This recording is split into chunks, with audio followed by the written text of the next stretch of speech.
Sertorio se impuso a Pompeyo, en el otro ala Pompeyo se impuso a Sertorio, por lo tanto acabó todo en tablas.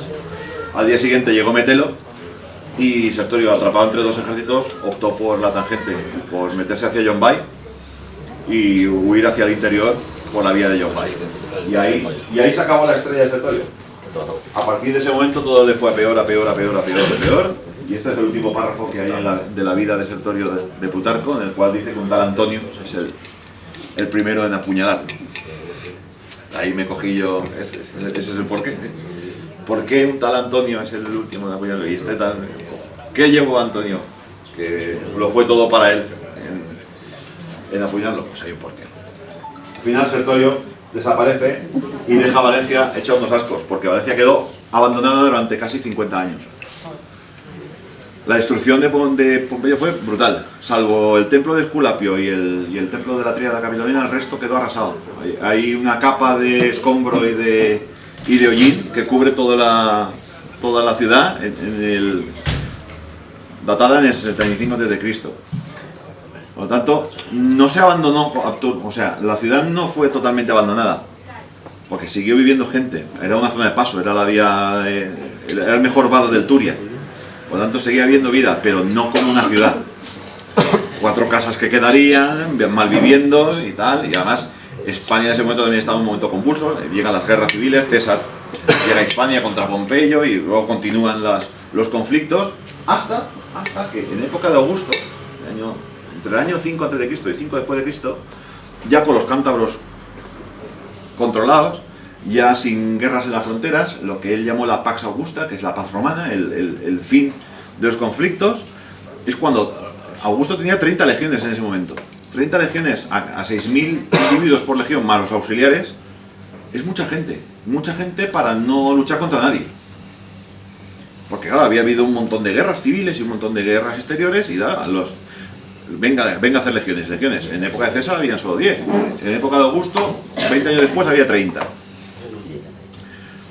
¿Qué pasó? Una gran desmovilización.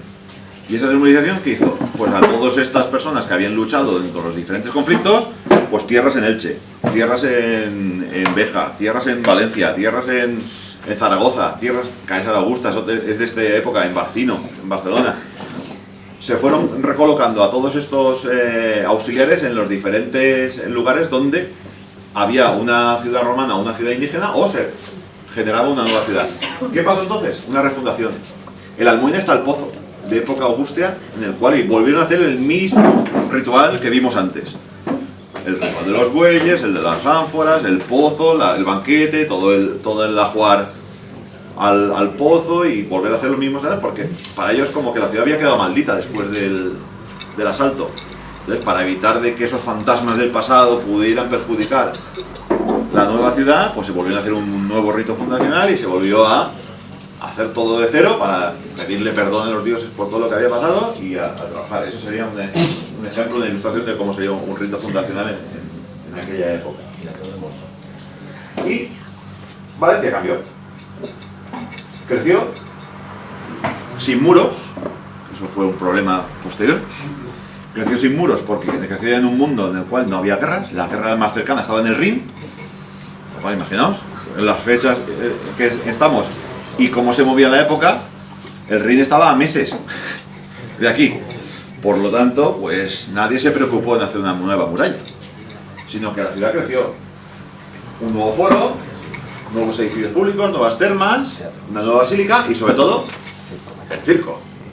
Porque claro, en el mundo romano tradicional ya sin guerras y el mundo clásico de pan y circo, pues es básico, o sea, no había ciudad que se preciase que no tuviese un circo. Y Valencia lo tuvo. Ahí tenéis otra panorámica, vista desde el sur, como si viéramos desde hoy, estaría más o menos desde la calle, desde la plaza de ayuntamiento, y ahí se veía el circo. ¿Sabéis más o menos dónde está ubicado? ¿O dónde estaba ubicado? La Puerta Pompey es donde salían las cuadrigas, había 14 cuadrigas. Los cárceles es los boxes, donde se atendían las cuadrigas. La Espina es el morete central, que hay un trocito de la Espina en la calle San Juan del Hospital. que aún se puede ver, eso se puede ver. En la cripta del San Juan del Hospital hay un trocito de espina. Y luego la Porta Triunfalis, que era por donde salía el ganador, que daba las 7 vueltas y ganaba las 7 vueltas, pues podía salir por ahí, ¿no? La Porta Triunfalis está en la calle San Juan de Rivera, en la calle La Paz. Si hago así, es más fácil que veáis dónde estaba el circo. Porque ahora he dejado caer el circo en el actual plano de Valencia. Por lo tanto, la salida de las cuadrigas salía en el edificio de las comisiones obreras de la Plaza de Nápoles 2 Sicilia. Desde ahí saldrían. Y por las calles avellanas, adelante, irían los caballos que girarían en la calle La Paz. Y luego de vuelta, así lo mismo, así las 7 vueltas. Y acordaos, que ¿quién gana una carrera de cuadrigas en el circo? No, ¿quién gana? ¿No? ¿Quién es el que gana? No, aquí no, ¿quién gana? El que pasa, el que acaba, ¿no? El que llega, el que da las 7 vueltas primero, ¿verdad? El carro, no la auriga. Gana el carro. Gana el primer carro que da 7 vueltas, no la auriga. Lo cual puede llegar muerto, Es lo importante, puede llegar muerto, Y van atados, porque si no, cada vez que hacía una curva, la fuerza centrífuga los expulsaría. El auriga iba atado. Por lo tanto, podría haber muerto de un golpe y el caballo, claro, y los caballos seguir haciendo las curvas y ganar la carrera habiendo muerto. Es una probabilidad. El circo siempre ha levantado pasiones. O sea, este circo tenía capacidad para 10.000. Si tenemos que la ciudad cabían 8.000, o sea, es que además venía más gente. O sea, el circo atraía. En Sagunto había circo, pero en el sur no. Probablemente las personas que vivían en Saetavis, en Játiva, o en Denia, o en Sucrone, tal, ese era el foco de... o en Liria mismo, en Lauro tampoco había circo. Era el punto de atención de todo el valle, las carreras. Porque eso era el ludus maximus, eso era el fútbol, ese es el Mestalla de la antigüedad. Donde, además, el tamaño es como 4 campos de fútbol, que para la proporción de las ciudades de la época es inmenso. O sea, a veces el circo es más grande que la propia muralla. Bueno, ¿pero qué pasó? Porque todo ese mundo de vino y rosas se acabó.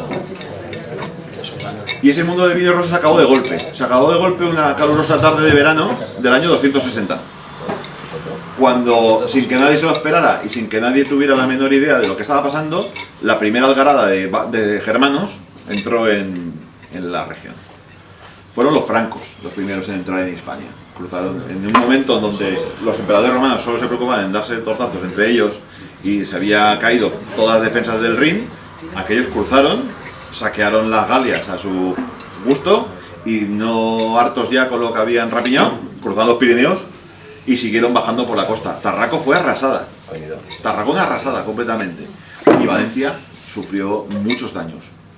De hecho, es un fragmento de la introducción de mi novela, es el momento más salvaje en el que aparecen los francos, claro, en un mundo donde todo el mundo está en el circo y disfrutando, y las procesiones y jaja y tal. Y claro, todo va bien y nada pasa nada, que de repente aparezcan unos tíos pelirrojos.